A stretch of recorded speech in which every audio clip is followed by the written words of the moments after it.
everything in this world is changing, changing, changing, changing. Mangong Zen Master once said, whenever you get a good thing, you get a bad thing. It's like two sides of the same coin.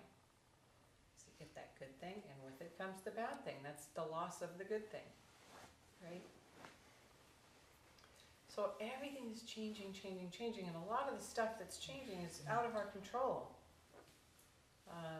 But one thing we can control is our relationship to that change, right? So if something comes and it goes, and we're holding, and we're struggling, but it's, it's gone, but we're holding on to this idea of what we wanted it to be or how we wanted it to go, that's what the Buddha said is the first noble truth, that's suffering.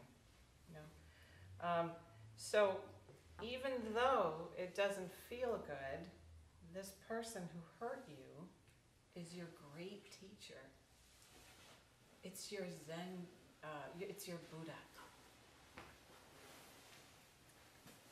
I remember when I was younger, all of the tumultuous love stories in the Zen Center, and I'm a pure romantic, so I was constantly, involved in these various, like, I love him, but he left me, what should I do? And I'm laughing about it now, but it wasn't funny at all at the time.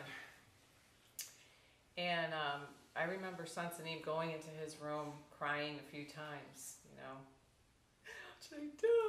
He doesn't love me anymore. And he'd look at me, dead serious, and he'd say, that's better than sutra.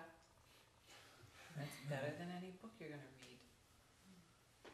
It's very visceral, it's very real.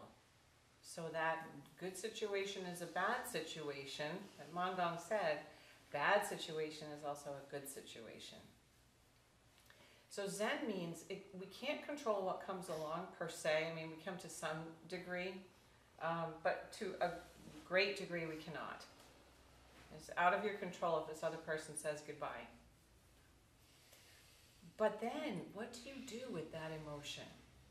Because many emotions are going to come and go in our life. Happiness, sadness, fear, joy, greed, anger, all the stuff comes and goes. So when it comes, we all have a choice. Either it uses us or we use it.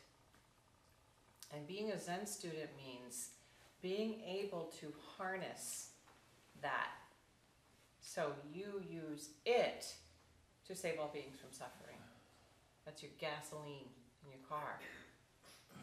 So that means you have a lot of suffering, then more suffering is necessary, right? So that means practice more. Try doing 1,000 bows a day. And if you do 1,000 bows a day, that's very hard to do. That's more suffering, right? But then that will bring you, if you do that, to the other side. So you use it, it doesn't use you.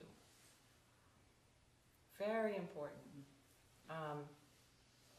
People that we love are going to die. People that ourselves are going to be sick. Birth, sickness, old age, and death. That's very basic.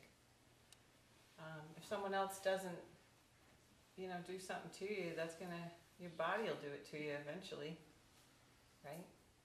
So it's always going to be changing like that. And then somebody else will come along and it'll be great joy again. And then something will change there. Uh-oh, very sad. So changing, but then how do we not hold on, not attached? That's the power of Zen. It's really powerful. So you have to practice more when you suffer.